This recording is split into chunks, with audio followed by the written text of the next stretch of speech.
Hello everyone, welcome to It's Crochet O'Clock. My name is Stephanie and today we are going to be talking about yarn weights.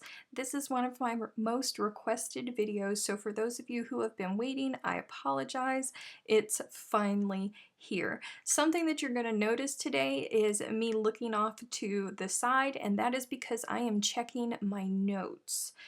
Even I have to make notes for this, so if yarn weights confuse you, please do not feel bad about that because there are so many of us who still have to reference back to charts, and the reason that is because the names of yarns, well, their weights, changes from region to region. So because we're online and a lot of us belong to a lot of crochet groups, you may see a term used for a pattern that you find that you're not familiar with. And it's not that they're wrong, it's just that they're from a different region than us, so they call it something different.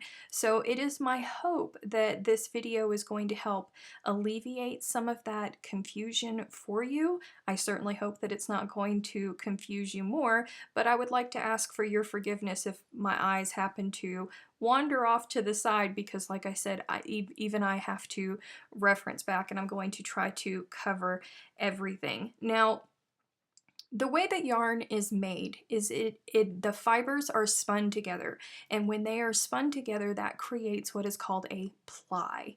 Then we take those plies and we spin those together, and that determines the thickness of the yarn. Now, a long time ago, it was pretty standard the size of plies, but now the industry has grown and demand has come in for different types of yarns. We're using more materials than ever to spin yarn, and those materials create different thickness of plies.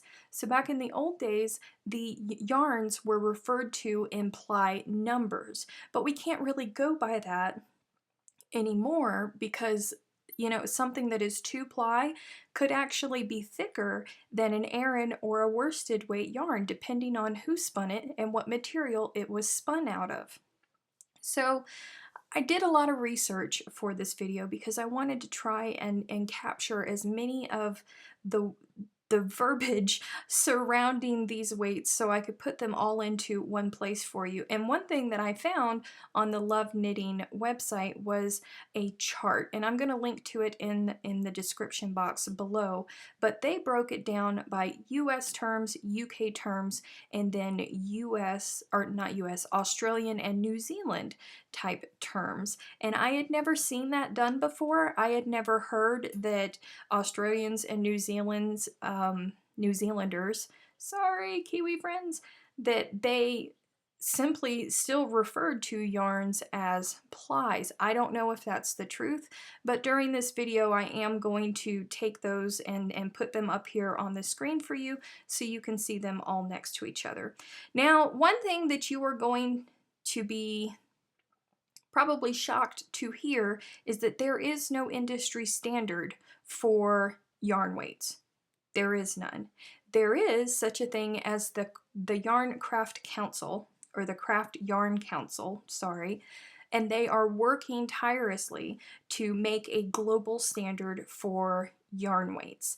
It is a American council, but they have many members from all over the world, and many different companies have jumped on board with them. And so the way that you know if somebody or a company is part of the council is whenever you look at the skein of the yarn, you'll see a little symbol that has a skein of yarn on it and a number. That is part of the Yarn Craft Council, or the Craft Yarn Council, I'm sorry. So I'm going to go through all of these different types of yarns. Hope that I don't mess it up. I hope that I don't confuse you. And unfortunately, we have to start off with the Yarn Craft Council 0, which is lace weight. This is a number 10 crochet thread, and that is what is considered lace weight. Now, right off the beginning, we're going to get confusing because I don't want you to think that all lace weights are the same. When it comes to crochet thread It's backwards from everything else that we are taught and from the normal. The higher the number in crochet thread, the smaller the thread is. So if you have number 10 crochet thread and you have number 30 crochet thread, you would think that 30 would be thicker, but it's actually not. It's thinner. And there's 5 or 6 different weights of crochet thread. So just keep that in mind if you decide that you want to start making dream catchers or doilies or go into some vintage patterns. Just remember that the higher the number in crochet thread, the finer the thread. Okay, so this is lace, and some fingering weight yarns actually fall into the lace category as well. Then we have number 1, which is super fine, which is sock or fingering weight. This is fingering weight yarn. You can see it is very thin there, not quite as thin as crochet thread, but it is still very, very thin. That's fingering. And then there is a number 2, which is sport or baby weight yarn.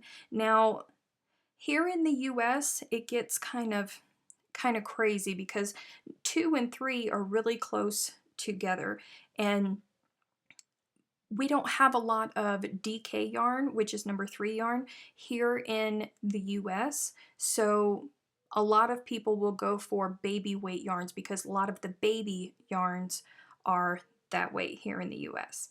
So number 3 is DK or light worsted yarn. This is the size of it. This is actually my preferred weight of yarn to use. That's just personal preference. That's there. And then we have number 4, which is worsted or Aran weight yarn. And Red Heart Super Saver is an example of that. You can see here, if it focuses in, has the little symbol on the back, and the number 4, this is worsted or Aran weight yarn. Then we have number 5, which is bulky, but over in the UK they call it chunky yarn, and it is really, really chunky. Now I don't have examples of the last 2. The last 2 is super bulky or super chunky yarn. That's number 6. And then 7 is jumbo yarns. And jumbo yarns are like, I'm sure everybody's seen the videos or the pictures of the arm knitting with the yarn that's like that big around.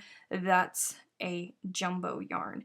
Now they also throw roving yarns into number 6 and number 7, but here's where I get a little bit cranky about things because yarns like Red Heart Unforgettable, which is a roving yarn. Anybody who has worked with Red Heart Unforgettable or Lion Brand Landscapes, something along there, those get thrown into the number 3 category, which is the DK or the light worsted, but they're roving. So at some points they get as thin as fingering or lace weight yarn, and in other points they get as thick as bulky yarn whenever you're working with it.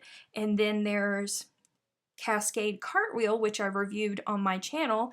Sometimes it gets all the way down to light fingering yarn, and then other times it's up with the bulky, but it's considered a bulky yarn by the Yarn Craft Council. So I do think that there is room for improvement.